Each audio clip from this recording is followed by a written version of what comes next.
Kali ini, kita akan membahas mengenai siaran pers KPPU yang menginformasikan bahwa KPPU mulai penyelidikan awal dugaan praktik monopoli dalam penjualan LPG non-subsidi di pasar midstream. Komisi Pengawas Persaingan Usaha berinisiatif untuk memulai penyelidikan awal atas dugaan praktik monopoli dalam penjualan liquefied petroleum gas, atau LPG non-subsidi di pasar midstream yang dilakukan oleh PT Pertamina Patraniaga.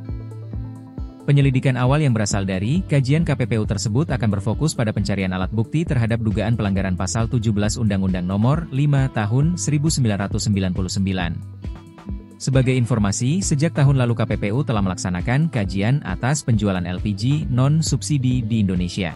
KPPU menduga terdapat pelaku usaha yang melakukan praktik monopoli terhadap penjualan LPG non-subsidi di pasar midstream, atau pasar gas LPG bulk non-PSO untuk dikemas ulang, dengan menjual harga yang tinggi dan menikmati keuntungan yang tinggi atau disebut supernormal profit. Harga LPG non-subsidi yang tinggi tersebut diduga mengakibatkan banyak konsumen yang beralih menggunakan LPG subsidi dengan kemasan 3 kg. KPPU mendalami struktur pembentukan harga di sektor tersebut khususnya dari hulu hingga hilir. Saat ini penjualan LPG subsidi, sebagai Public Service Obligation disingkat PSO, dilakukan oleh PT PPN yang menguasai lebih dari 80% pasokan LPG dalam negeri dan LPG impor. PT PPN juga menjual LPG yang tidak bersubsidi dengan merek dagang Bright Gas. Perusahaan tersebut juga melakukan penjualan gas secara bulk kepada perusahaan lain yakni Blue Gas dan Prime Gas yang merupakan produsen LPG tabung non-subsidi.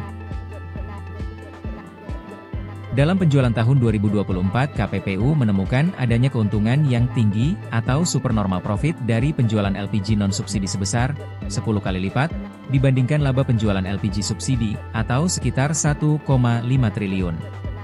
KPPU menduga perilaku eksklusif dan eksploitatif PT PPN melalui penjualan LPG dengan harga yang lebih tinggi kepada konsumen downstream yang juga merupakan pesaing langsung PT PPN di pasar LPG non-subsidi yang berpotensi melanggar pasal 17 terkait praktek monopoli sebagaimana diatur di Undang-Undang Nomor 5 Tahun 1999. Akibat perilakunya, harga LPG non-subsidi menjadi sangat tinggi membuat konsumen enggan menggunakan LPG non-subsidi dan beralih pada LPG subsidi. Ini berdampak pada terbebannya anggaran negara, meningkatnya subsidi LPG yang tidak tepat sasaran, dan meningkatkan jumlah impor LPG. Berdasarkan informasi dari kajian tersebut, KPPU menilai perlu dilakukan penyelidikan awal atas dugaan praktik monopoli PT PPN dalam penjualan liquefied petroleum gas, yang disingkat LPG, non-subsidi, di pasar midstream. Untuk itu, kita tunggu bersama bagaimana hasil penyelidikan awal dugaan praktik monopoli dalam penjualan LPG non-subsidi di pasar midstream yang akan dilakukan oleh KPPU.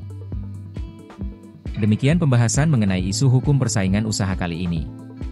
Sekian dan terima kasih.